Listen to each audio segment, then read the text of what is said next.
What's up, everyone? Welcome to episode 75 of the Noizze Podcast, brought to you by Noizze.co.uk and sponsored by Stereo Brain Records. I am your host / your boy, Kris, and I'm joined, as ever, by my very good friend and Mr. Cynical himself, Samuel Lewis. Mate, not only am I your podcast host / your boy, I'm the Sunburnt podcast host / your boy. Mate, how are you, man? I'm struggling with this.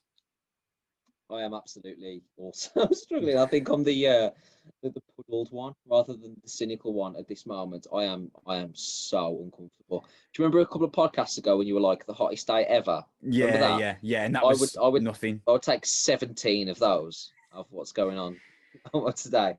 Mate, yesterday I had an absolute nightmare. So I promised my dad I'd play golf with him, as I reminded you several times on Saturday night when I was with you. As it was the reason why I was like, we're behaving because I've got to play golf on Sunday. And I was right. So I had to get to the gym in the morning and I trained shoulders and legs, got home, had my serum and went straight to play golf. That's a long day. Mate, 18 holes of golf on a full course, an average of like 450 yards a hole. And obviously you've got to put effort in, you know, when you're playing golf on a full course. You know, you can't mess around. You got to swing hard to try and, you're trying to get the ball as far as you possibly can.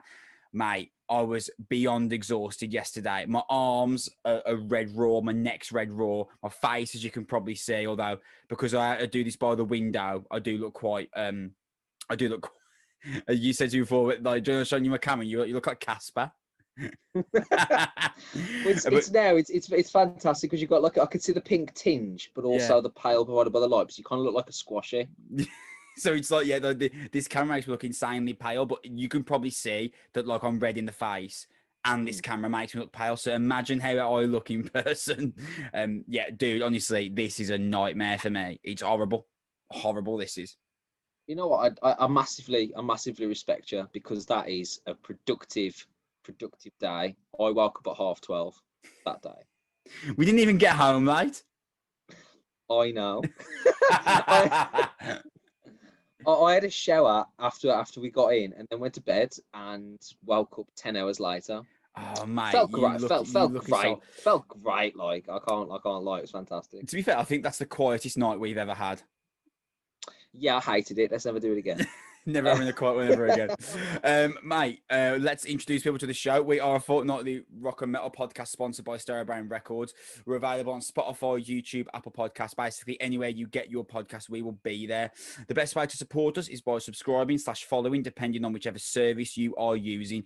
On this week's episode, there's some light news stories for us to go through. Only really one thing I'd like to discuss in detail. We've got album reviews on Sleepwaker's new record, Alias, and Times of Grace's Songs of Loss and Separation.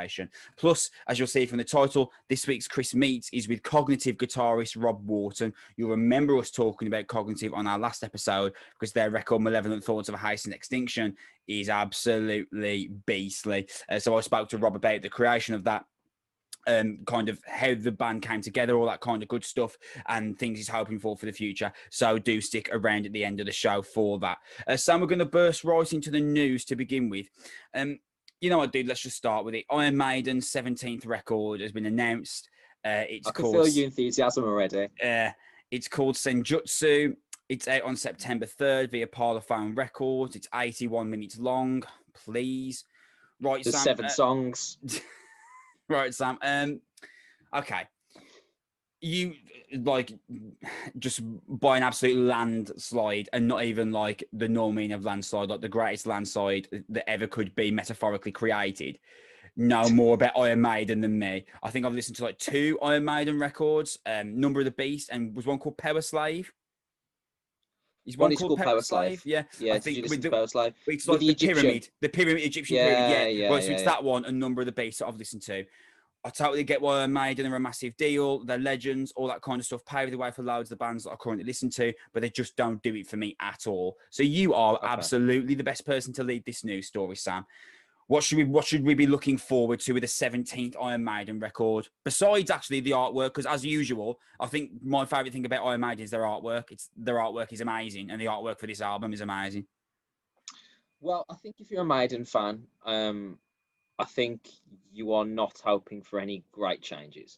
I think you are hoping for a continuation of the quote-unquote Maiden blueprint.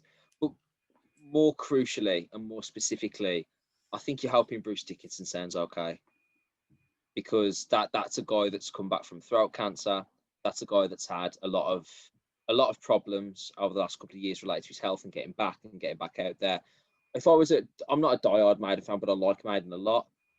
If I was listening to this Iron Maiden record, I would be like, this is almost like a tester or an audition to what I'm going to hear live. That's what his voice. That's a clip of what his voice sounds at its best right now. I'm hoping that it holds up. I'm hoping that I'm hearing that and say yes, although it's not, peak Bruce Dickinson from the mid-80s in terms of his power and his range.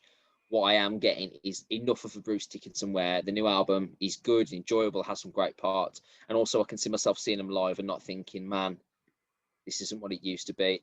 I think best case scenario is the AC/DC record that we reviewed, where we go out and say that's a good Maiden album, that's perfect for their audience, that didn't embarrass themselves. It's not going to tarnish their legacy of the way that people think of them. And let's be honest, Iron Maiden don't. Their legacy's set. Cemented. Yeah. Nothing's going to change that. Whatever this album looks like isn't going to make Number of the Beast worse. Do you know what I mean? It's just not going to work. Yeah. So we're just kind of hoping for it to be all right, I think. And if you're a Maiden fan, if it ticks the boxes and sounds like Maiden in the right place, I think you'd be happy. I sent you the new single, The Writing on the Wall. Myself. It's all right. It's not great. It's not great, but it's perfect. It's perfectly serviceable. And if you're, like I said, if you're a diehard Maiden fan, you get the solo, you get the extended harmony guitars, you get a relatively big soaring chorus, though clearly Dickinson isn't what he used to be on that. You kind of get what you're expecting. As long as it's not awful, I think a Maiden fan will hear enough of the Maiden tropes to get what they want out of it. I think that's all it needs to be. It's such a shame, man, because like the artwork that Maiden put together, like they're perfect for me. And this album, Senjutsu, like the artwork is like that classic Maiden skeleton, but in like the Japanese style. And obviously I'm a big fan of Dark Souls, so the samurai style, like I think the artwork is absolutely amazing. Like I'll really want to like this record, but when it's just coming in at 81 minutes long and the Writing on the Wall, the lead single's all right, I am just terrified for this. I mean, one of the songs I think I saw was like 12 and a half minutes. I'm like, come on. Sounds about par for the course.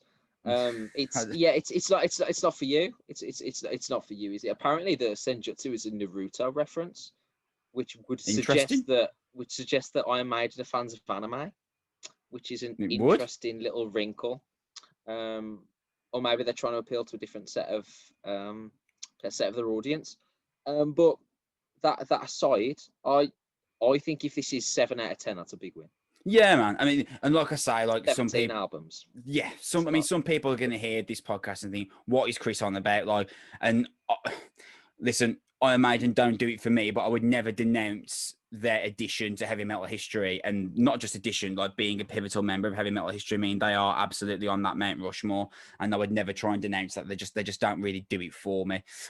Moving slightly alongside someone who does do it for me, Turnstile's new album is out on the 27th of August via Roadrunner Records. That's called Glow On.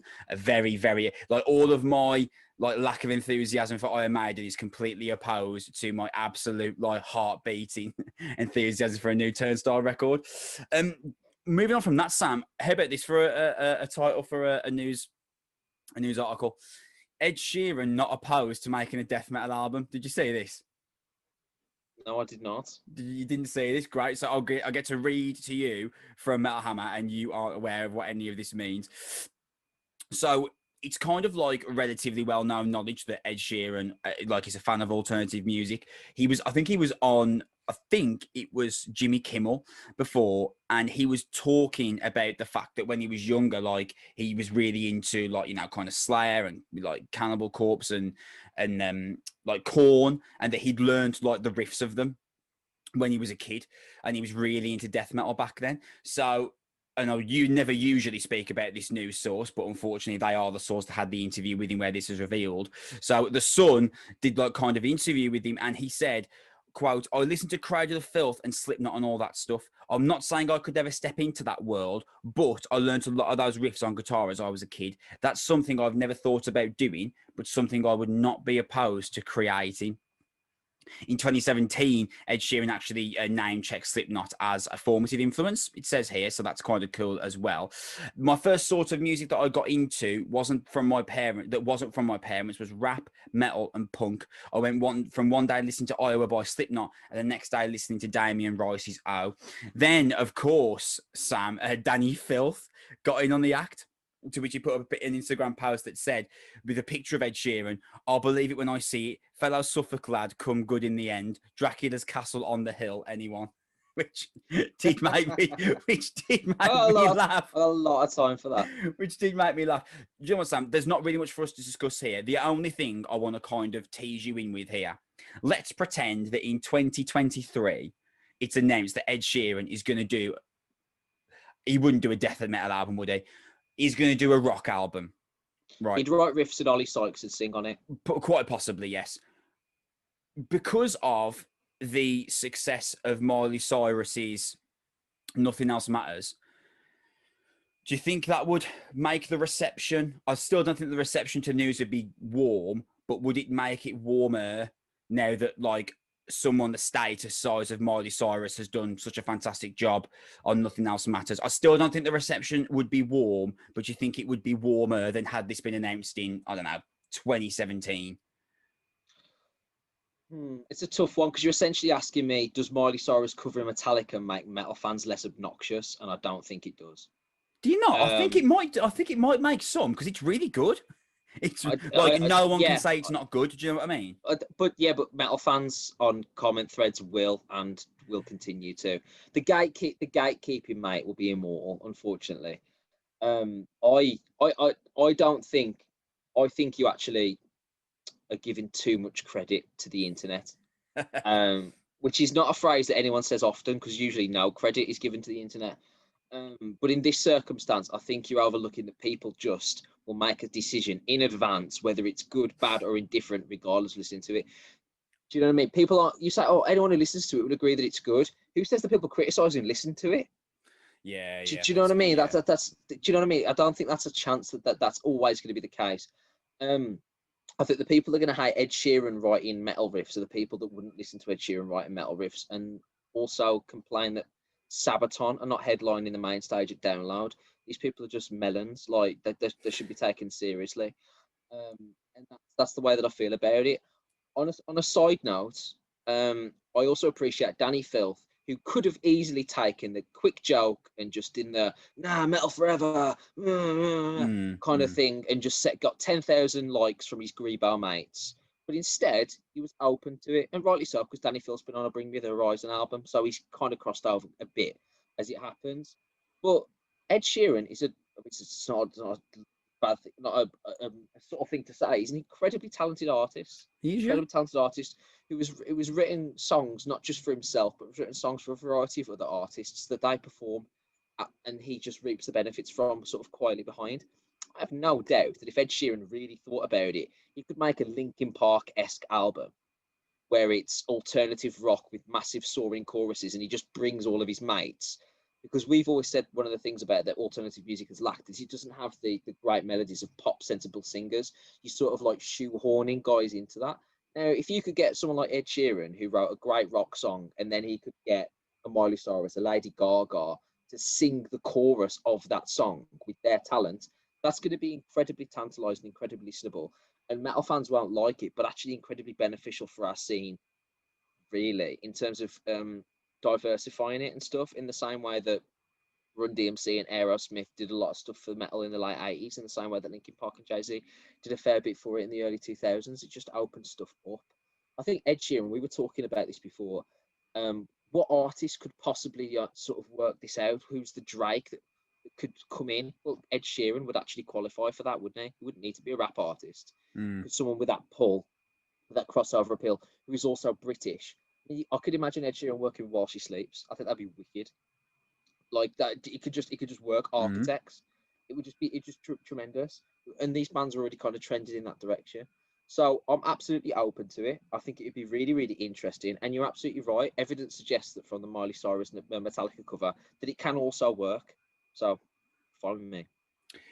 I don't think we're going to see it, but I like the idea of it being I agree dangled with you. that maybe maybe in 2024 we're going to get like an alternative music of Ed Sheeran, which would be particularly interesting. I'm with you, man. I'd be open to listening to it, just like I was open to hearing Miley Cyrus's "Nothing Else Matters," and I knew it'd be really good. And guess what? It's really good because she's really good. She's a great vocalist.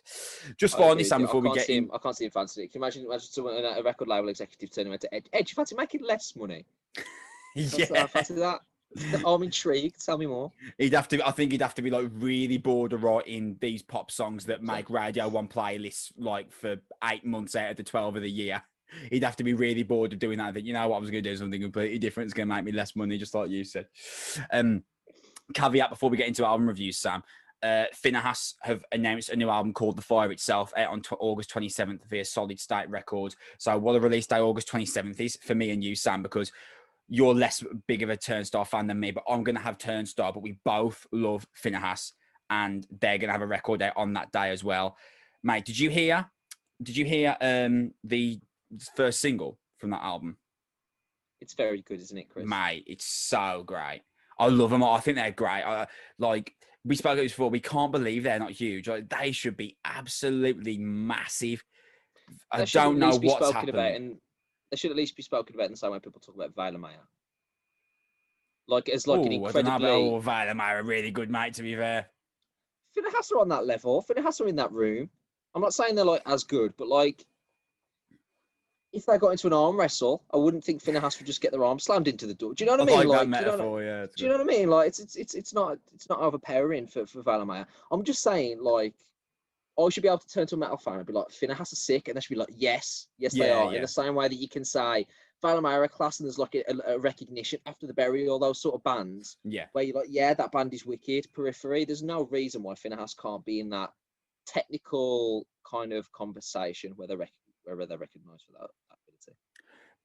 That new song In the Night, oh my god, it's amazing. It is the way that those riffs explode out of the sound. Just, I love them so much, mate. August 27th, what a day for us. And then the week after is September 3rd with a new Iron Maiden album. So life gives with one and takes away with the other. Okay, so how dare you? Yeah, that was a rough one. I feel bad for that one almost. Let's get on to album reviews, Sam. We're going to start with Sleepwalkers Alias. It is out on July 23rd via Unified Records. It's the band's second album and the follow-up to 2018's Don't Look at the Moon. Sam, as people hear me say this, they're going to think that I'm immediately going in with a criticism. And I swear I'm not. But just a thought came to when I was listening to this. Don't you miss peak Wage War?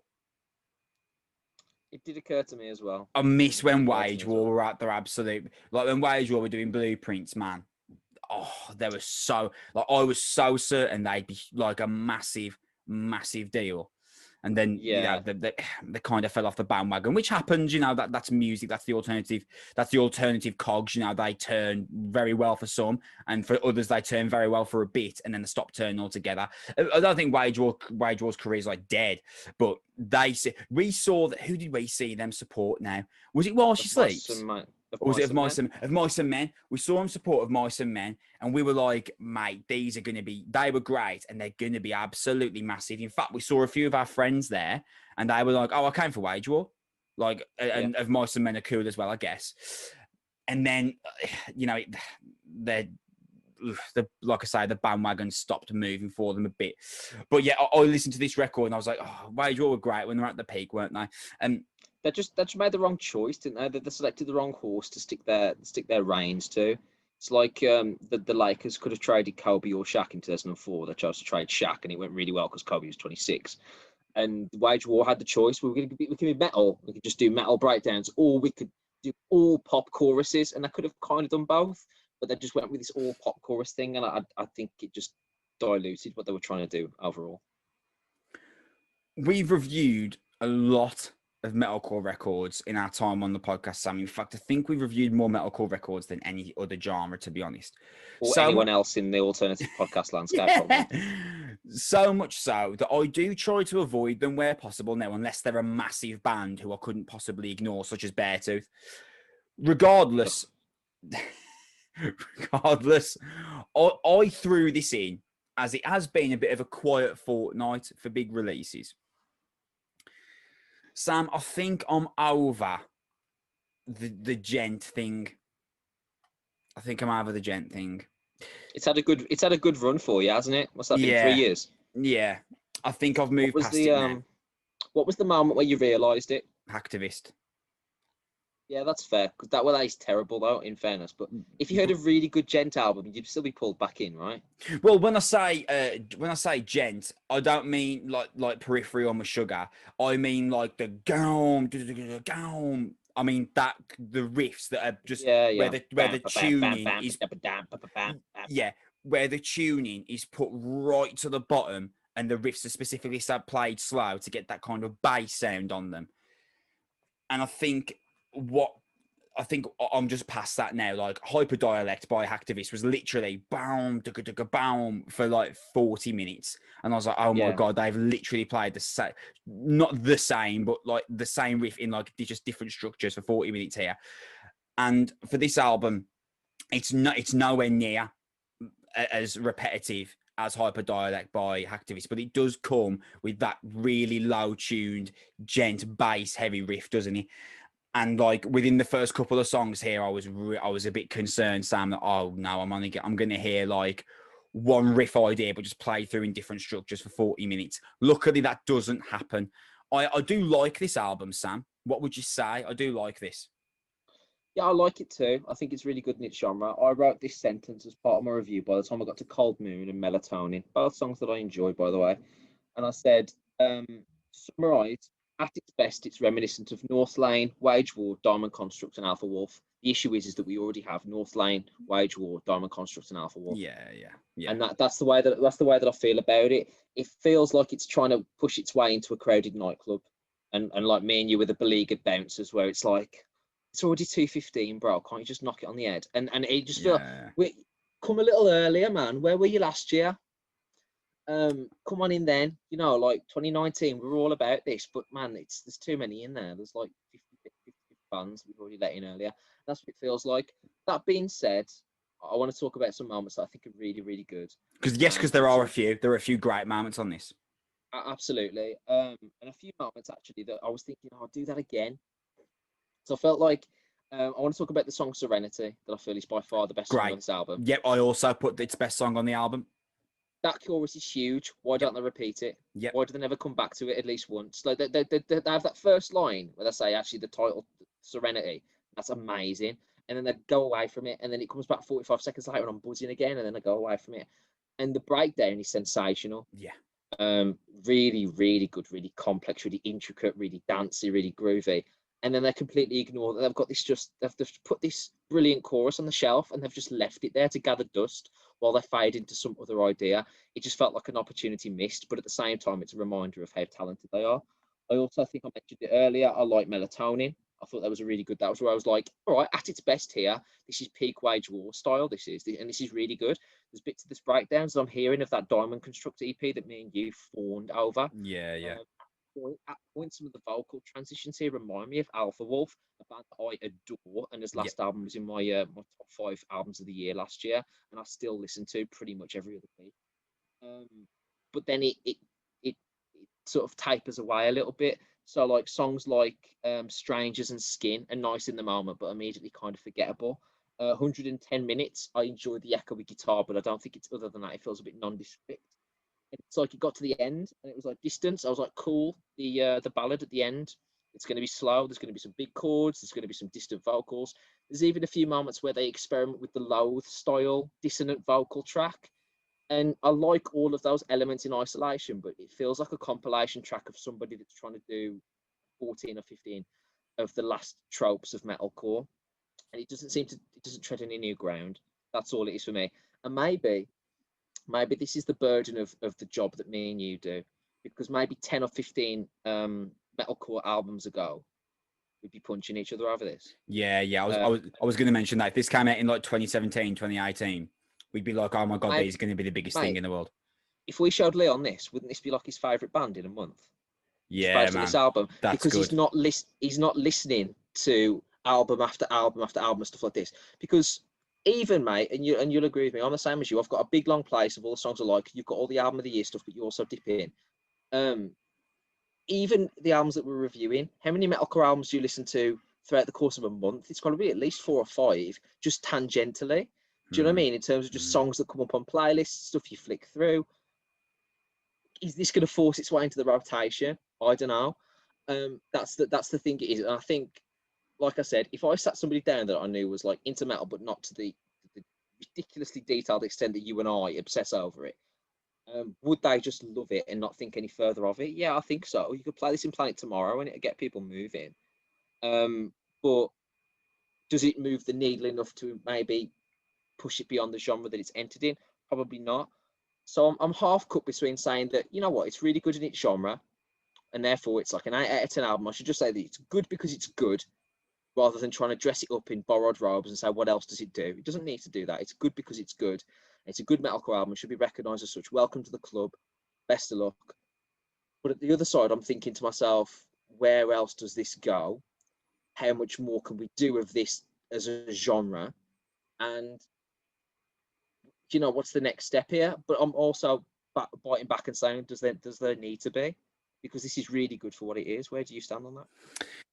I think you've made an absolutely tremendous point there. And I saw the point that you've just made kind of come out in real terms last year, because there's a band called Kingdom of Giants that did an album called Passenger, and I reviewed it, and I was already approaching the point there where I was like, yeah, I'm because it was very reminiscent of this record actually, and I was like, yeah, I'm done with this. This is boring. This is 6 out of 10. Like it's fine for what it is, but nothing more. And then because of the people that I follow on social media, I follow a lot of metalcore accounts and stuff. They were all absolutely obsessing over it. Like, the new Kingdom of Giants album is absolutely amazing. And I was watching, I was like, no, it's not. I was like, I mean, it's fine for what it's good for what it is, but it really isn't. But and then what you just said rang so true. Like, obviously, I was listening to it as the kind of tired man. I've heard a lot of this before, metalcore fan, whereas they were just listening because, oh my god, it goes gown, and that's great. Do you know what I mean? And wow, wow. but that is what this record does.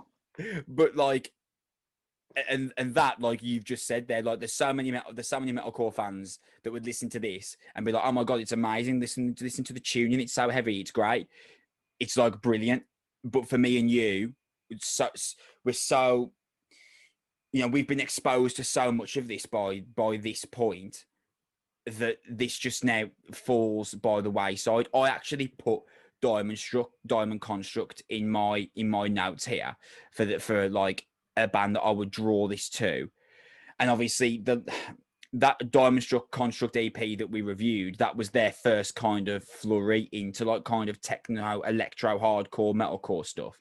So we don't know what Diamond Construct would actually do with 10, 11 songs, but I'd be more excited over the idea of a Diamond Construct record than I was listening to this album, I feel. But that's not to say this is a bad record. This is not a bad record. This is a good record. The title track got that huge low note opening, big chorus. Hunter Courtright is the vocalist. I like his growls. There's those kind of interspersing techno moments that are quite cool. There's a high-pitched guitar on the mini breakdown, which is a nice touch. And you get those closing screams behind that tech riff.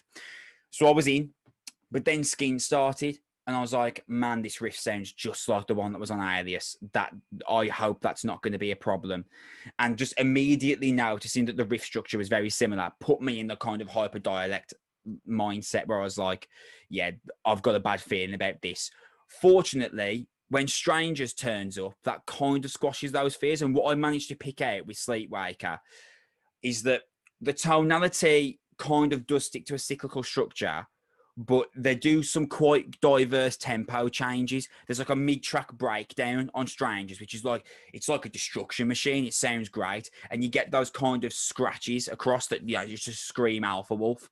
So like, in terms of the structure, yes, it does go around in a circle, but thankfully there's quite a few tempo changes on this record that, my goodness, if it wasn't for that, I would think me and you would be struggling. Cold Moon is like a necessary tempo break. I think it's kind of like an interlude track, but I was very glad that it was there because it was quite intelligently placed to break up the fact that the 3 previous tracks all went 100 mile an hour without a great deal differentiating them. So it was a shrewd move. I think the best thing I'd say, what the thing about this album that I'd point out that's a very, very intelligent decision, Sam. This album doesn't outstay its welcome, does it? It's just like No, 30, no, I 32, like that. 33 minutes. That's the right call. If Oh, this was absolutely. if this was a Absolutely. 40-minute, I think me and you'd be struggling. I don't think they've got enough gas in the tank for like a 6 or 7 minute song or 12 songs of this.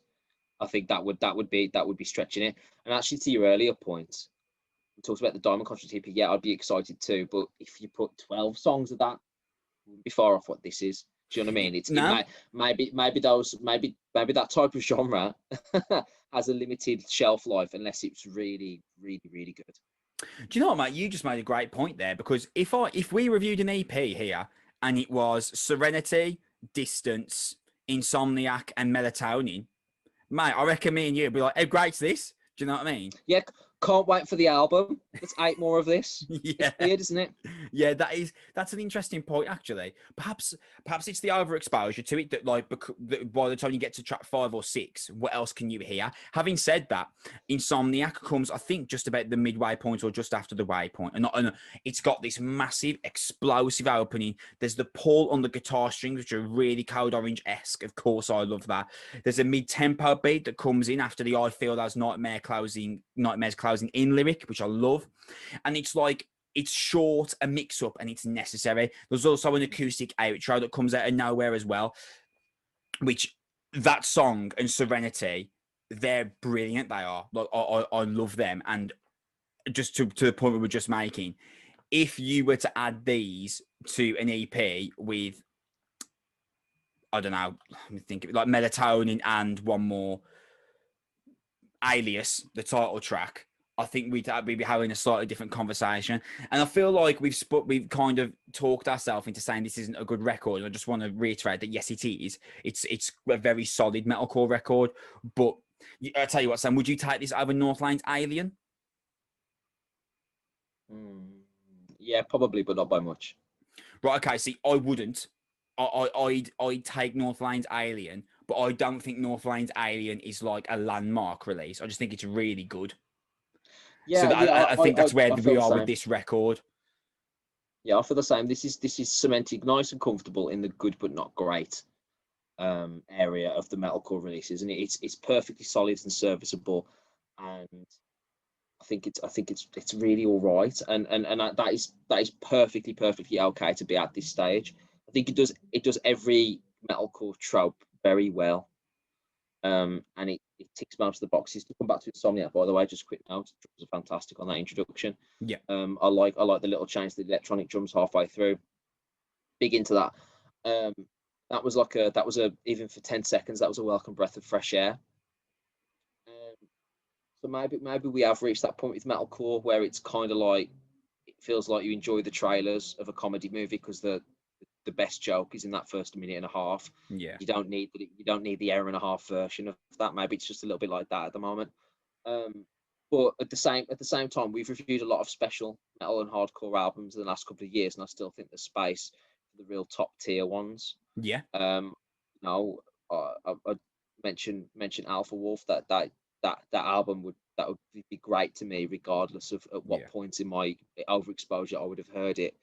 And same about Not Loose, and that's perfectly all right. And I don't want to be disrespectful to this band because I think they're really talented. They are talented. I really think that they are, and I think actually, a lot of bands that we've reviewed, you talk about hacktivists, and you talk a little bit of Wage War, and there's a few other bands that we've had this conversation about that have diverted away from metalcore and hardcore that were kind of some of the original metalcore and hardcore bands. So maybe a band like Sleepwaker are going to be filling those gaps that are left behind. And that's just the natural evolution of the genre. And if that's the case, then there's absolutely a welcome spot because there have been gaps that have opened up, and I'm perfectly okay with that. If it's really a criticism, I don't think there's anything groundbreaking or genre defining or particularly life-alteringly special on this album, but I think there's also absolutely nothing on there that would be discouraging or disappointing.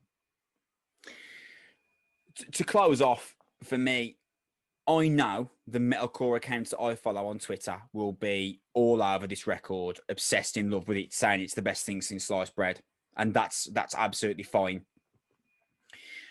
But I wouldn't have put this record on for us to review if it wouldn't have been for it's been a quiet fortnight in terms of album releases, because I know now that me and you are past this. And for me, Sam, I'm much more excited about where hardcore and extreme metal are going than metalcore, because by this point, that boat is really full. It is. It is really tough sell. And the thing is, you talk about the metalcore Twitter falling over it. I would love to ask those same people in 6 months if they're still listening to it. Great point, because I think a lot of them would say, no, I haven't listened to it for a while. It was great for a week and I didn't go back to it. Yeah. That's the litmus test, isn't it? Really, you still bump it because there's so much saturation, but the special songs stand out. And if it's not doing that, then I think we've answered our own question there. But obviously, time will tell, and I wish them the best. Absolutely talented band, good record. I enjoyed listening to it. It's just got to the point where it's evident now that I am past it. I tell you what, I am not past, Sam. Jesse Leach and Adam D on the same bloody album, because we are going to finish off with Times of Grace's Songs of Loss and Separation. It's out now on Wicked Good Records. It actually came out on Friday the 16th of July, but as I just mentioned, been a bit of a quiet fortnight for album releases. And I'll be with that said though, I'll be honest, I think we would have probably reviewed this anyway. It's the band's second album and the follow-up to 2011's Hymn of a Broken Man. For those who aren't aware, Times of Grace is the side project of Killswitch Engage's Adam D and Jesse Leach, with Dan Glusak on drums, and he had been doing the live drumming for the band since their debut record. Times of Grace were put together as Adam was kind of recovering from major back surgery. He didn't know if he'd ever play live again, and he kind of needed something to keep him like mentally occupied from his hospital bed. That result was Hymn of a Broken Man, an album that he kind of wrote mentally, which is insane. And he wanted Jesse Leach to do the vocals. At this point, Jesse wasn't in Killswitch Engage anymore. Jesse actually hails that call that Adam gave him as the one that saved his life, which is pretty crazy. For anyone listening to this, Hymn of a Broken Man is an absolutely amazing album. You should absolutely go back and listen to that. There's only been 2 Times of Grace records in 10 years, and that's very much because they only exist when there's a new story to tell. Sam, this is a beautiful, dark descent into hard rock. I think this album is so great. Where are you standing on this? Right fucking next to you, buddy. Mate, it's great. It's so great, this. So good. It's absolutely tremendous. And let's try and avoid Killswitch Engage bingo. Yes. Let's just try and talk about it as an album unto its own right. Please. Yep. It's beautifully written. The opening, The Burden of Belief, is immediately capturing and expansive and just gorgeous. That sort of Chris Stapleton style American folk guitar, but also on distortion style at the beginning. A little bit Blackstone Cherry, but also much less cheesy or corny. Something that can easily pull you in, doesn't feel pretentious in any sort of way. Complements Jesse Leach's beautiful vocals immediately. Yeah. And then it kicks in with this gorgeous chord change, poignant chorus, wonderful Grace note led drums. And that's what I want to say about the album as a whole, but particularly on this opening track, really sets the tone. There's a real feeling of atmosphere. There's a real great sense of gradually building a song up and having a crescendo at the end. That's a constant motif for this album, the way that it just sort of builds up and explodes at the finality. Yeah, I've got that as a note as well. This is a lovely example of that, and I think this is just tremendous. It's just an incredibly powerful song, just really beautiful to start off with. Then we're at the races, really. Mend you, I was actually not particularly invested in the introduction, but by the end, it built up so beautifully again with this final little Adam D's guitar filling out the center of the chorus, and the final crescendo just gets bigger and bigger. And once again and they got to rescue me, and this is like, it's the best metalcore songs I've written for like 10 years. This is just amazing. It's just absolutely fantastic. Really pacey and full, and again just well written, beautifully transitioned. And I'm just sitting here thinking, like, This is absolutely phenomenal. Yeah. And this is the best side project we've heard in several years, my friend, in terms of bands just breaking away and doing their own thing. This is the runaway leader. I mean, there's not a lot of competition, but this is the runaway leader. Well, we both really dug that Kiddy Be Killed record last year, didn't we? Yes, we did. Yes, we did. I still think this is better. Oh yeah, it is. You know, I think it's better than the Max Cavalera solo projects as well. It's just a chunkier, chunkier, bigger record with some better written songs on it. Just to be quite frank. And immediately, just there's an accessibility and a riff work and a song structure that is just immediately attributable to Adam D. He's just a wonderful guitarist, but he's also can write these massive choruses, and it complements beautifully with Jesse's vocals. I don't miss the thrashy stylings as much as I thought I would. I thought I'd want to hear songs of their previous employers all the time, and that's not what I'm getting. And I'm still perfectly happy with it. You talked about it's hard rock. I mean, it delves into metal, a couple of times. You know what I mean? There's there's breakdowns, and there's a few moments like Far From Heavenless sounds pretty heavy at the end. Yeah. There's a massive. Well. I was about to say Medusa's a massive chugging riff of that pinch harmonic, which, by the way, Giz, please, that pinch harmonic mid-tempo, give me all of that. I love that type of stuff. That kind of songs that should be wrestler intros if they weren't so much better than the average wrestler intro songs. But this is just really, really fantastic. And what it is it answers a couple of questions that me and you were kind of skirting around on recent reviews, and it was, can they still write good songs? Is this kind of where they are for the rest of their career? What's next? This is getting a bit weird, dull, boring, insert own adjective here. The blueprint has been set. Are they ever going to move beyond it? Can they ever do something else? Absolutely they can. They just have it on times of grace, and clearly they're not confident enough to bring it over elsewhere, and that's perfectly fine. But I'm glad that it's here, because it is utterly fantastic. It really, really is, and it completely blew me away. I had no expectations for this, absolutely none. I thought it'd be like a mimicry of what they usually do.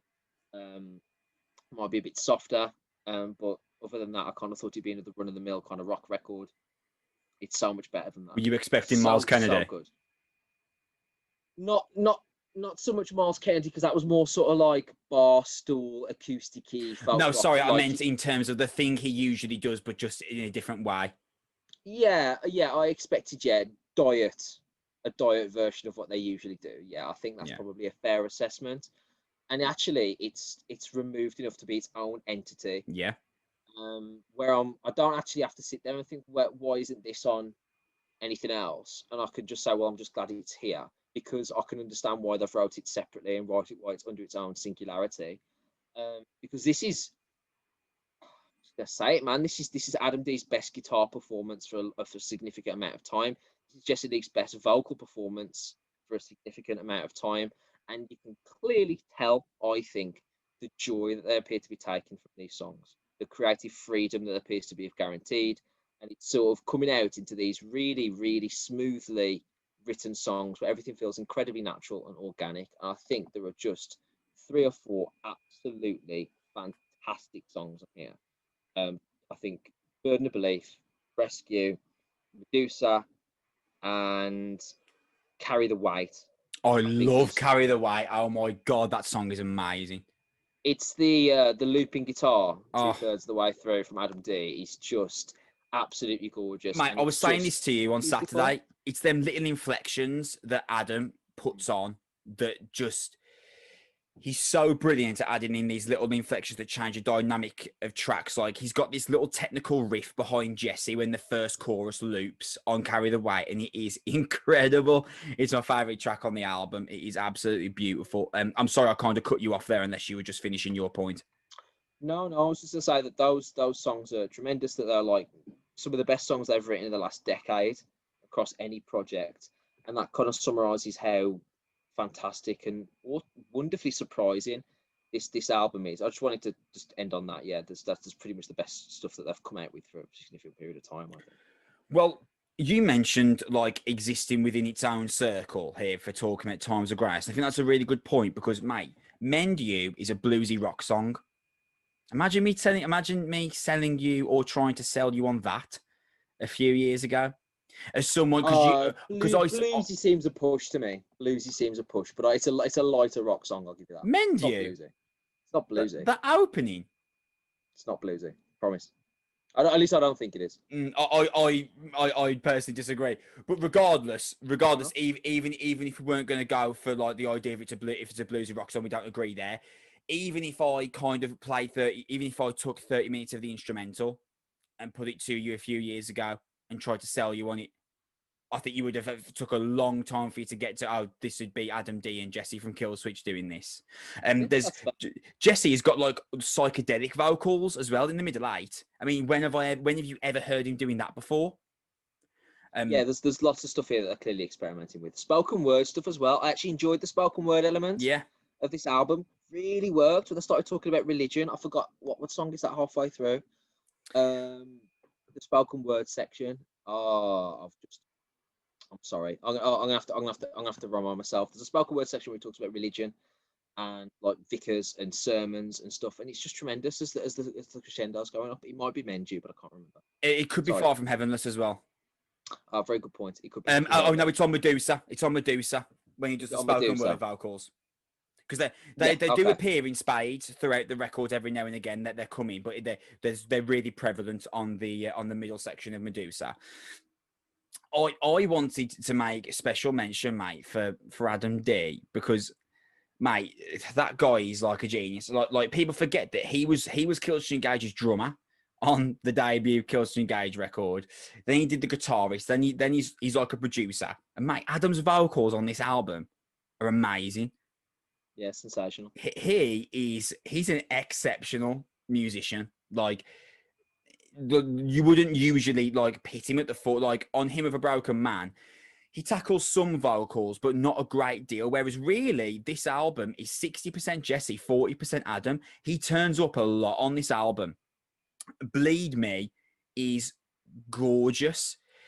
And you were talking about this, the slow builds that gradually increase to this big rock crescendo, executing masterfully throughout this record. And most of my favorite bits on this album is when they bring in the dual layered vocals, because on Bleed Me they do it, and Jesse's harsh screams are like turned down underneath Adam's lead lines, and it's so good. You know, Bleed Me is one of those songs that's like stripped back with theoretically not a lot going on, but such as the performance and grandeur of it all, that what is there feels absolutely huge. I think the only song on this record that I could have lived without is probably Currents. It's a bit more metallic, and it's got like it's got a looping metal riff, which is pretty cool. But it's almost like that track is like so stripped back that it rids itself of any real anthem and hook, which in this record will make it stand out because there's so much anthem and hook in this album. It is it's just stunning, this record. You spoke about Carry the Weight. I think that's the best song on here. You also talked about Rescue. Now, this record is basically about accepting the idea that darkness is an inevitability and darkness will come regardless of the scenario that you try and live your life through. Obviously, Jesse Leach's issues in mental health are well known. He's very open about that kind of stuff. But Rescue is actually one of the very few positive tracks on the album. And what an intro to that song. Like, that song could be Killswitch Engage. I know we said we're going to talk about this like it was a very separate thing, because it is. But it's got that slithering riff from Adam D. Jesse's got a real darkness to his bark.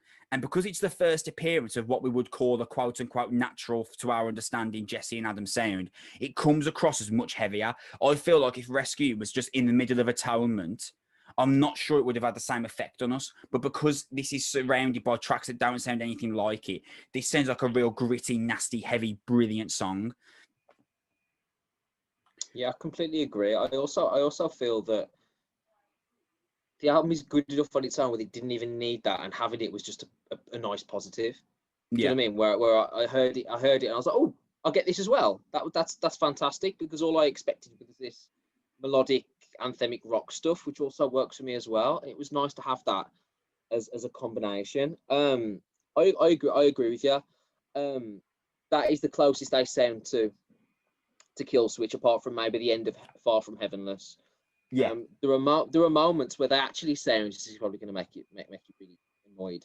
But just try and see if I can land the plane. All right, Go see on. if I can get this take across. Well, you wouldn't have my bluesy rock, so I'm immediately going to disagree with this.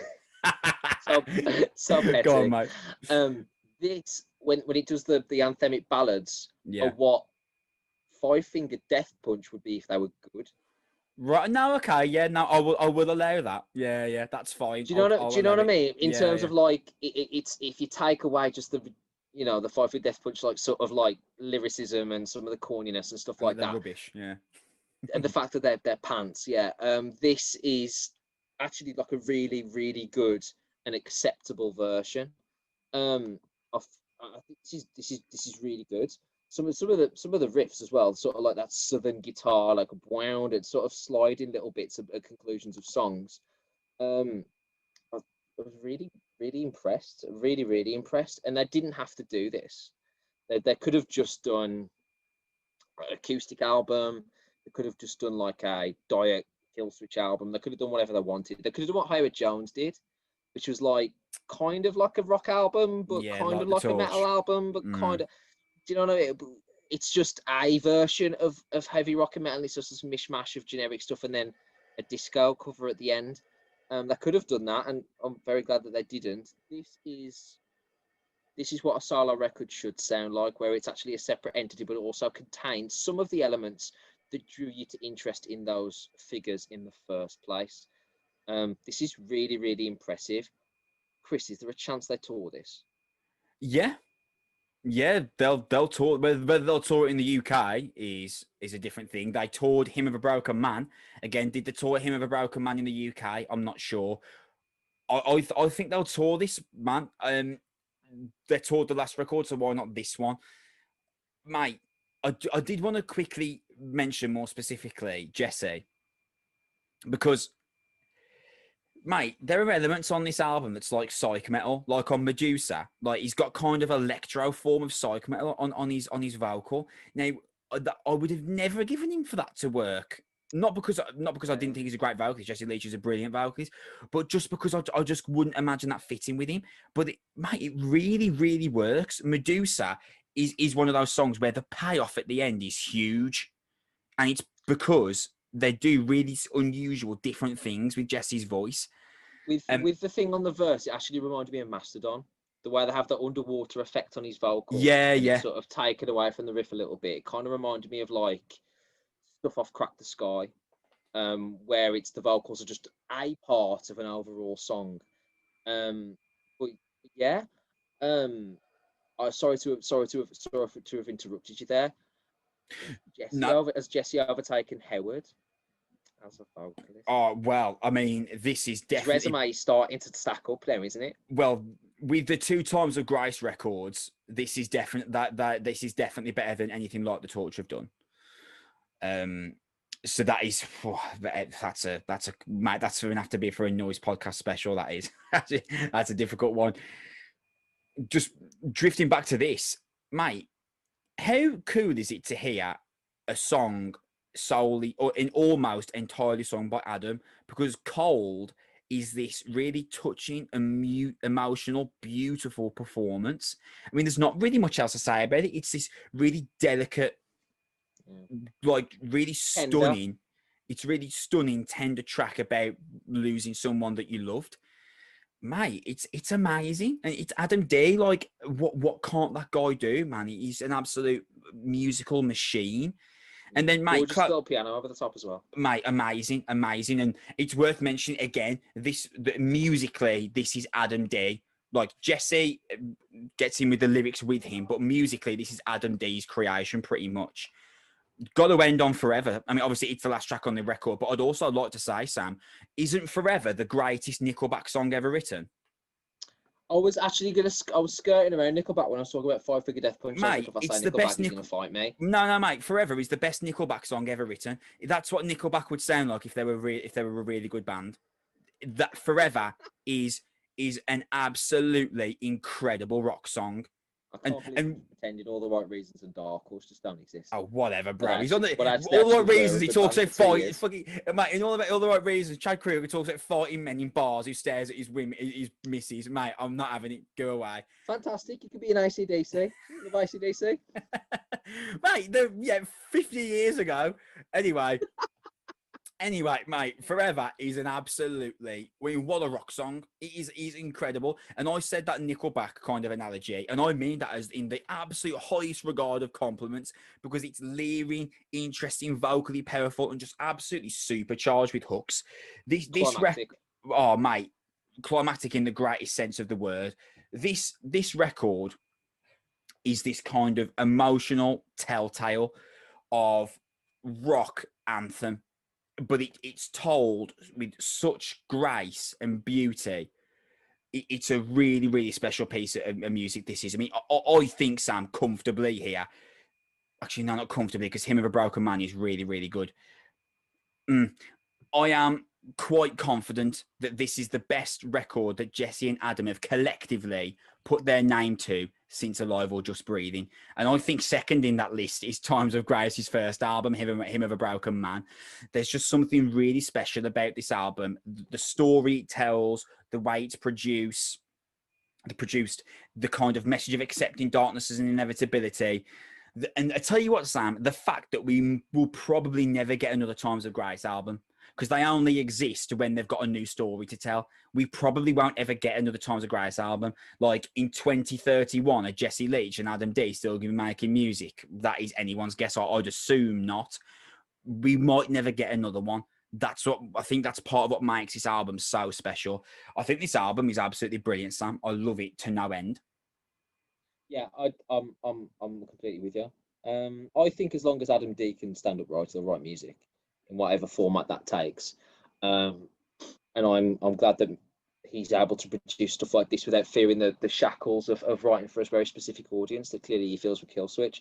And I'm absolutely incredibly grateful for this, because I think it took a balance between all of the different writing styles, and it's unlocked what he is as a songwriter and gives him that freedom that they both deserve to have. This is a tremendous album. It really is a tremendous album, and a wonderfully heartwarming surprise. Absolutely in. Absolutely in.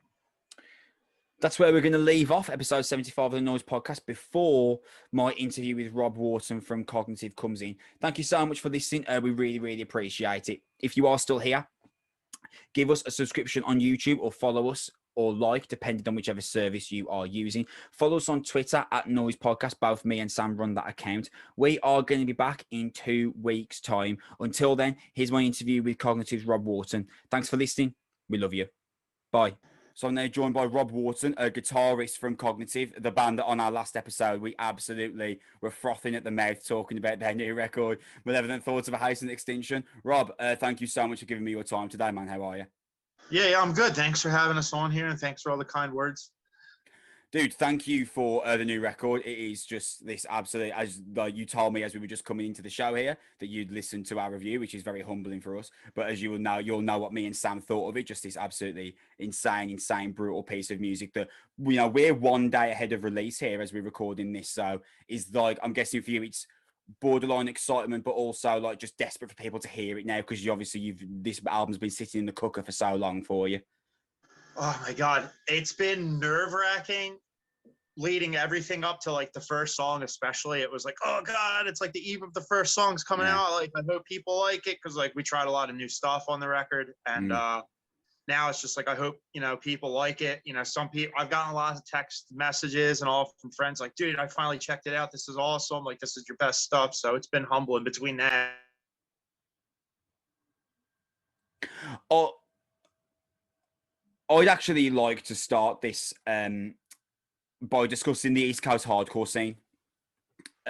Because for bands such as yourselves, I think the East Coast hardcore scene kind of gets overlooked a lot as a factor in your sound. I mean, of course, you don't sound like Agnostic Front or Sick of It All, but as a fan of Cognitive, I feel like, especially on Matricide, there are traces of that East Coast hardcore scene's importance in your music. What was the New York hardcore scene or the East Coast hardcore scene an early influence on you at all? Oh, hell yeah. I'm flattered you said that, because yeah, like we're really in the band's Jesus Piece is like a Oh, yeah. newer hardcore band. Love them. They're from our area. Love that band. Madball's got really sick riffs. Incendiary is Yeah. awesome. I'm really into Knocked Loose. I think that band is Awesome. fucking so heavy. But you know, there's that, and then there's a lot of the crossover, like New York death metal, which has the New York hardcore, which like we got a lot of stuff from too. So you know, it definitely bled in a lot. So I definitely, it's funny. I don't think that the East Coast like metal and hardcore scene's overlooked at all, in my opinion. But it's because I live here. But I'm flattered you even said that, because there's awesome bands from over here that definitely like are inspiring to us. Well, yeah, because it's interesting because you live within that scene, right? But like for me, like I haven't seen anyone, and this isn't like a criticism of anyone that's spoken about cognitive. What I mean is I haven't seen anyone talk about cognitive and mention the fact that like you're from like New Jersey, and in the late 80s there was Metallica and Slayer like in the West Coast, but the East Coast, like in the early 90s, was a completely different scene to the thrash scene. You had something completely different. And that, like, I feel like really translates to like the pace and the tone and the ferocity, especially on Matricide. I feel like Matricide is probably the closest thing to a hardcore record I've heard you guys do. That's just a purely from a listener, though. Yeah. No, that song, with Reckless Abandon, like there was like a definite two-step part where I was like, that's gotta be like the hardcore riff. So as with most records coming out in 2021, you wrote a fair bit of malevolent thoughts in isolation. I'm curious, when it came to the point of you all being together in a room, and that would have been for the first time for a while, how much of what was written was kept and how much was scrapped? Like, was there a point where you felt like maybe we should consider hitting the reset button on some parts, or had the isolation writing gone so well that actually all we need to do is like get this on tape now? yeah, so before the pandemic hit, I think we had 4 to 5 songs written, and I think we had learned like 4 of the 5 that we had, and we had another 2 in the works. It was like maybe even 6, but we scrapped 3 songs that were going to be on the record. Was that a difficult process? Yeah, we had, normally that doesn't happen. We're just like, that's on the record, but like we had so many songs and riffs, and we were just like, this song's got parts, maybe we can use it for the next record. And we, you know, like I said, like we hadn't gotten together and jammed, so we practiced like 2 or 3 times before the pandemic, and then we had not seen each other except for Harry, the guitar player, because like he lives right near where I work, so once in a while I would stop by and see him. But like we did not see each other until last December when we recorded. Man. So it was February to December without seeing each other with anything band related or anything. The relationship between you and Harry is one that really drives the record forward. I mean, songs like The More, where those pinch harmonics coming between your double time riff in the middle 8, like, as you probably heard me and Sam talk about in our review, like my jaw was just completely dropped at how great and brutal it sounded. What's the writing relationship like with the two of you? Like, because there are moments on this album that are crazily technical. So how much trust do you need in each other's ability to be able to pull off this crazy technical and intense sound? It's funny because I have no problem saying this. Harry's literally one of my best friends. Like we hang out like all the time without like band stuff. So like it's awesome. But when it comes to like playing, it's cool because Harry wrote more than he ever has for the band for this record. And he like, let me think here. Ouroboros, ENIAC, and Tearing Tendon from Bone were all Harry. He wrote all 3 of them. And then The Mall, he wrote the first 3 riffs in it, and then I wrote the rest. And he had these 3 riffs that he sent to me, and I was like, dude, I think I could fit this in, because the riff right after it, the rest of the song was mine. And I was like, I think I could just throw them in there. And he was like, all right. And then I sent it to him, and he was like, that's it, let's go. So like we trust each other a lot. So I'm happy the way we worked stuff out. And I really can't wait to see what we do next, because I think like the band like really just hit our stride with what we want to do or need to do. Oh yeah, like and I really enjoyed Matricide, but Malevolent Thoughts is a real like obvious step up. And I'm assuming like you guys picked up on that during the writing process. I'm guessing there would have been a point where you guys were like, this is definitely a step up to anything we've done before. I think it was like when we started doing some of the pre-pro stuff, and then like when we really just got to hear the finished product, everyone was like, dude, like, you know what, I'm really proud of this one. Like, you know, sometimes you look back, you're like, I wish we did this, or I wish we did that. None of that with this one, at least for me. And like Harry's usually like really like, oh man, like I wish I did this or that, and I haven't heard anyone say that yet. I don't think any band would go into the writing process of a record primarily thinking about what the scene they are in is doing at that moment. But considering the year that extreme metal is having, do you think that maybe the pandemic slowing the writing process of the record down has done you a favour? Because right now there's this swarm of extreme bands releasing really high quality music, most of which on Unique Leader Records. Everyone seems to be eating it up. I see a Cognitive appearing regularly on my newsfeed on Twitter. Do you feel like maybe the slowdown of the process has done you a favour because you're releasing this record now while the iron for extreme metal is really hot? I think as far as like the writing, we got more done because of the pandemic, because we would have been on tour. Yeah. I know that. And like the second we started cancel some of the tours, we were all like, all right, well, let's just do the work now so that when it's over, and, you know, obviously no one expected it to go this long. No one. But I do think it did us like a blessing in disguise favor as far as that. It's nerve-wracking because some of our favorite and like some of the biggest bands out there right now are getting ready to drop records. Like Meshuggah's going to be dropping something this year. Shout out to the boys, and Rivers of Nile just posted another teaser. Yeah, man, I was so buzzing for that. Awesome. Dude, I love that band so much. Great friends of ours. I love them. And they just posted a teaser about 5 minutes ago. Yeah, I so, saw that, man. You know, that's going to shadow us. So, and that's fine. That's fine. There's a lot. Lorna Shore's putting stuff out. Between the Buried and Me. Did you dig Brand of Sacrifice's new record? I'm not really into them. They're hard workers, by all means. That's not my style of music. Right, okay. I'm not here to dog any band. Oh, yeah, of course. I respect any band that's got the balls to be out on the road and do what the hell they want to do. But it's not for me. But I know people love that band. Yeah. Well, even if we like hone in on Unique Leader Records, who I just talk about all the time, because I think Unique Leader, that 2021 for them has been insane. Like Humanity's Last Breath, Valda was awesome. Osiah's Loss, I love that record. To the Graves re-release was awesome as well.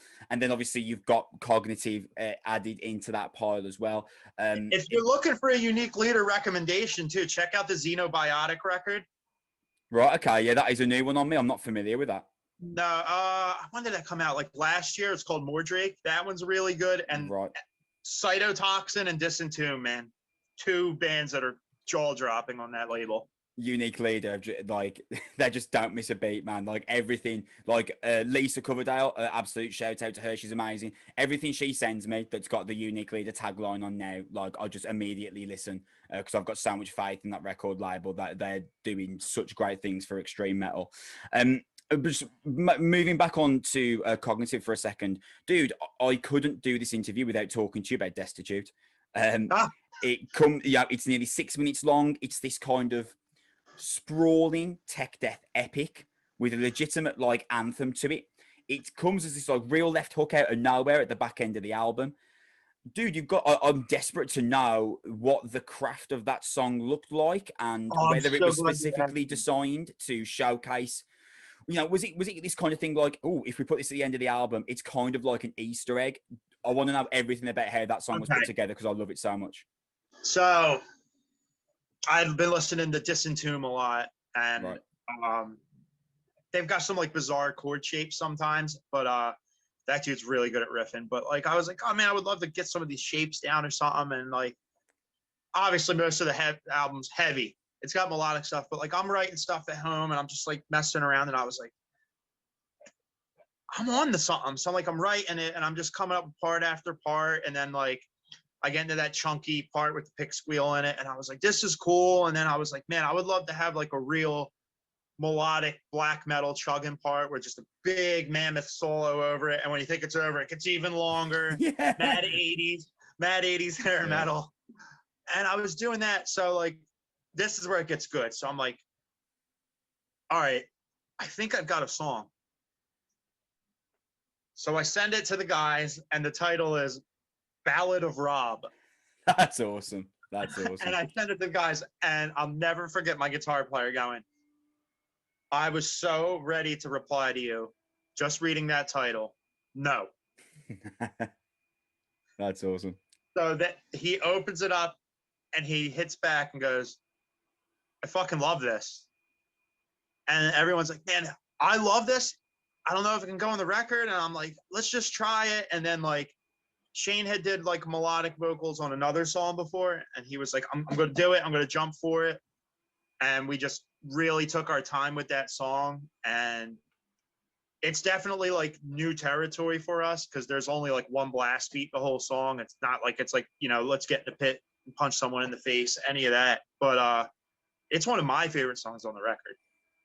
Easily. It's so great. It's so great. Like I love that song. And I think sometimes like people overlook the importance of a track list, right? Like I think that comes at the perfect time on the record. There's been this 8 like skin tearing songs.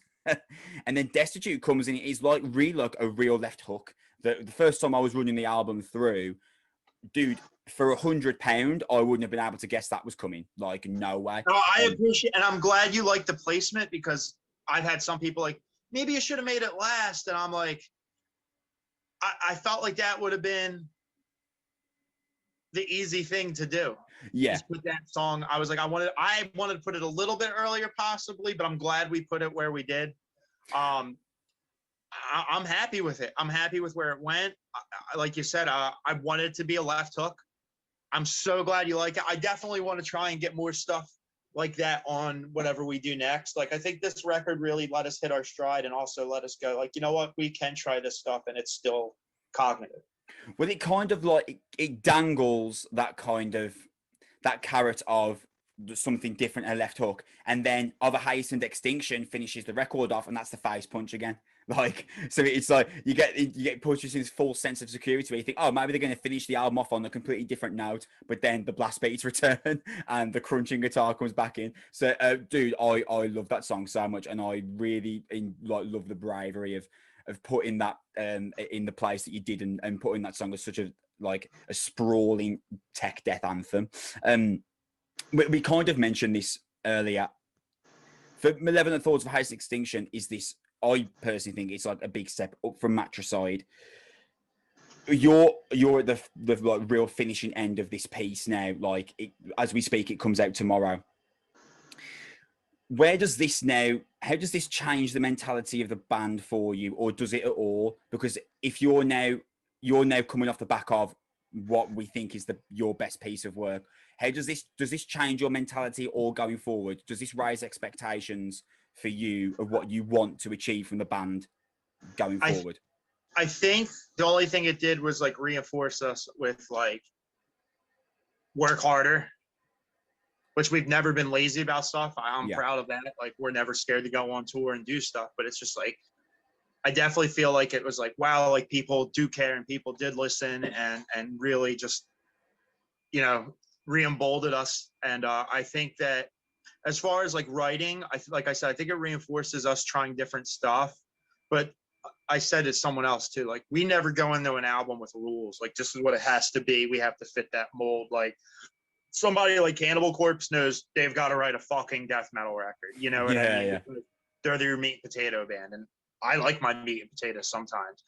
I'm glad that we never established ourselves as that kind of a band. It was always just like a free-for-all with the music and all. I think focusing on just the writing and songwriting style is something that is going to work right. I think us having song skeletons before practice because of the pandemic helped us out, and I think we'll use that more. But more than anything, I think was just like people fucking are really hype about the CD, it seems like. So let's just capitalize on it and do work. Dude, I apologize here because I'm about to ask you a question that you've probably been asked like a million times over the last like day or two of doing press. The story of how your artwork came together, made by Pedro Sina, and the artwork is incredible. But the story's so awesome. Like, you'd sent him the record and asked him to kind of create what the album made him feel. Like, you give him kind of carte blanche, like, do whatever you think this album or whatever it creates within you. And then when you saw this brilliant, inventive artwork back, was that like every validation message that you needed, that you created something really dark, brooding, and special? Because the artwork is incredible. So it's funny because, yeah, like you said, like we literally sent him because I told guys in group chat, I said, yeah, I got a wild idea. And they're like, what's up? I was like, why don't we just let him draw whatever the fuck he wants? And they were like, I'm down. I was like, why restrict him? Like, he knows what he's doing. He did our last album art, so let him do this one. Okay. And he sent 3 album covers, and that was one of them. And everyone was like, that's the one. Yeah. That's the one. Right away, everyone was like, that's the one. And we were like, cool. And he was so flattered that we let him do that. He was so appreciative of it.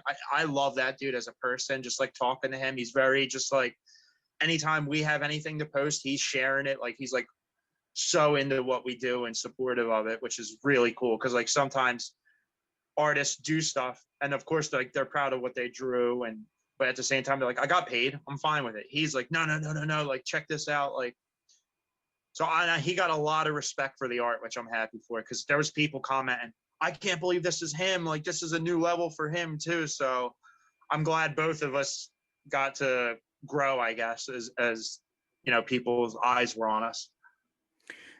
And do you feel like when you saw that artwork, it was like, and this is the story of the record, this is the atmosphere that we're trying to create, and that's exactly what we wanted? That's really cool, because like you didn't know it was what you wanted. Do you know what I mean? Like, you didn't know that picture was what you wanted until he produced it for you. Right. Such a cool thing. Yeah, it's cool because like normally you come up, hey man, this is what we're kind of seeing and envisioning and going for, and it was just like, we sent him like I think 5 or 6 songs, and he was like, you sure? And I was like, yeah. And then boom, 2 weeks later. Is there one particular message or theme that's trying to be pushed throughout Malevolent Thoughts? Because I get a sense of messages of kind of like self-worth on the likes of like To Feed the Worms and The More. But then there's tracks like ENIAC, which is about the first computer. So is this a record of a collection of separate ideas, or is there an underlying message that you are trying to push through? It's definitely separate ideas, and it's really funny because you said The Mall and To Feed the Worms were kind of like a self-worth. That's what I got as a listener, some kind of self-worth message. They were both based off of video games. Awesome. I love that. Which ones? To Feed the Worms was based off of Legacy of Kain, the Soul Reaver series. Awesome. And The Mall was based off of Halo. No way, man. It was based off of course. The Flood, the Parasite. I get that now. Yeah. I feel like kind of stupid now, but that's like music seems open to interpretation, right? But songs like Destitute, stuff like that. Like, there's definitely a lot of like misery that comes out in our music and our lyrics. Like we definitely have like, I have no problem saying this. Like, I definitely have depression issues and stuff like that, and anxiety issues and stuff. And like, half the time life sucks, man, and half the time life's awesome, dude. But like, it's cool to be able to talk about both things. You know what I mean? As a musician, because we definitely all struggle with that. You know, everyone's got it's a great day, and 10 seconds later, the day goes to shit. And then, you know, another day, your day's shit, and something happens, and you're like, oh my God, this is the best day ever. Well, you know, you've led me brilliantly into my next point there, because I was gonna ask you about this, because when I was talking to Ricky from Messiah about Loss, and Loss is this really dark. It's really dark to live in the walls of that record, and he was telling me how captivating it was for him to like share his message within this really dark atmosphere, but to be kind of like share his thoughts of his darkest moments. And Malevolent Thoughts is a really, really dark record. Does it do you a favor to live within musical darkness when you're feeling darkness, or does it further push you away? Myself, when I'm like in like my pit of misery about whatever's going on, whether it's just life or things on the news or anything, I have, for better or worse, the worst habit of going to the most miserable music ever, because I find comfort in it going, I'm not the only one that feels like this. You know what I mean? And like, I'm really into the dark, brooding stuff. And I mean, like, some of my favorite musicians, like Wayne Staley, I love him. And I love Chester Bennington's lyrics from Linkin Park, man. Like, all that stuff, like, means something a lot to me. And like, sometimes I help Shane with vocal patterns or lyrics and stuff. And a lot of my lyrics are about that kind of stuff, which I think is the most human thing to write about. I mentioned earlier, like, the kind of momentum that you're on and the general interest in the band, like, seems to be really, like, literally on real upwards curve, spiking upwards. That's it's the first time it looks like this has happened for you. Like, there's been a steady growth of the records before, but now the curve is really shooting upwards. Right. Does that change, like, the discussions of the band? Are you trying to keep yourselves more leveled, or is this now, let's grab a hold of this opportunity and see if we can go on every sick tour we can next year?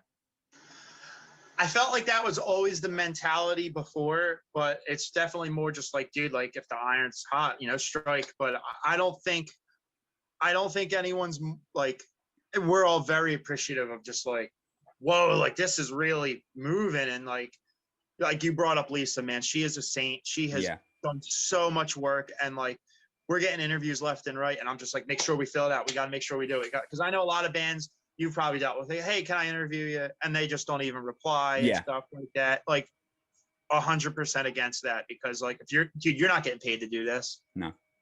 So we do it because you're taking the time out of your day to do something you love, and it's about something we love doing. So that being said, like, I don't think it really changed anything except just like, hey, let's keep at it. Let's keep going. You know what I mean? So when I saw this interview out with Lisa, she mentioned to me that you'd be at work, so I purposefully kept this interview quite short. No, it's okay. It's okay. Every guest that we have, I put them through a quick fire round at the end of the interview. I'm going to ask you a 20 questions, multiple choice. I'm going to see how quickly you can make decisions between the two options here. We have got like a league table running for interviews on the podcast. So, dude, I'm going to get my timer going here. And when you're ready, I'm going to start asking you multiple choice questions, see how quickly you can get through 20 of them. There's no cryptopsy questions on there, is there? There's no cryptopsy questions, okay, I can promise you. I go to bed at night in cold sweats trying to decide which record's my favorite, dude. So as long as it's not that, I think I'm going to do great. That's awesome. Are you ready? Let's go. Let's go. Batman or Superman? Neither. Would you rather be too wet or too dry? Too dry. Your favorite fast food? No. None. Taco Bell, I'm lying. Your favorite cognitive song? Oh, no. Oh, damn you. It's no crypto. It wasn't cryptopsy, to be fair. I know, this is hard. Man. Arterial Red. Best time of the day? Afternoon. A soap opera's good or bad? Awful. Corn or Limp Bizkit? Limp Bizkit. Lamb of God or Machine Head? Lamb of God. The best live show you've ever seen? Meshuggah. Best live show you've ever played? Death Feast Open Air. The hardest cognitive song to write? Destitute. The band member that's most fun to be around in the studio? Harry. Thy Art Is Murder or Whitechapel? Whitechapel. Ketchup or mayo? Ketchup. Harry Potter or Lord of the Rings? Lord of the Rings. Your favourite record of all time? Ooh. Animals by Pink Floyd. Oh, awesome. Your favourite band? Pink Floyd. Your favourite movie? Oh. 7 pounds. Awesome. Marvel or DC? Marvel. The best advice you could give someone? Be yourself and be honest. Dude, that is an impressive time in 1 minute and 50. You should be proud of yourself, man. You've done well there, dude. I tried. It was the cognitive song, man. I wasn't ready for that. The DC thing, easy. Batman and Superman. DC, March down dude, all like, day. no one ever says Superman. Like, I know you've said boo to both, but like, no one ever says Superman. I don't know what that guy did. If I had to pick one, it would have been Batman, but Yeah. I'm good on either of them. Now, I'm a Marvel guy through and through, man. I love it. Awesome. And To be fair, you're going to laugh. Never seen a Harry Potter or read a book either. you know what, dude? Like, I'm English, right? So how could I not have? Like, of course, I live in that like universe of Harry Potter. But you're not missing anything great, dude. It's not something that I'd force you to watch myself. Rob, this has been awesome, man. I'm such a fan of Malevolent Thoughts. That record is insane. I really enjoyed Matricide. I thought it was a great record. Malevolent Thoughts is really, really brilliant, as you would have heard me and Sam just talking about how much we love that record. So congratulations. I hope it does as well for you as I believe it should. And dude, when you're in the UK, I will 100% be there. It's a great record. We plan on next year. We're hoping, you know what I mean? We had one last year that was supposed to happen. Yeah. Went down the drain. You probably didn't know who we were when we were over there last time. So yeah. Dude, next time I will be there. And this interview was really cool for me. And congratulations. Please message us. Keep in touch with us, man. You were awesome, dude. When we got your video and all, we were just like, wow, dude, like these guys cared and like you really paid attention to everything. And you guys did a Fiddy and I too in that interview, correct? Yeah, we did a Fiddy and I who were ridiculous. Ridiculous. Dude, you were one of, I think, 4 now reviews that had us and them in the same one, dude. So awesome. I love that so much. This was a complete pleasure. Congratulations, Rob. Malevolent Thoughts is awesome. And thank you for your time, man. Take care. Yeah, take care, man. Thank you. See you, dude.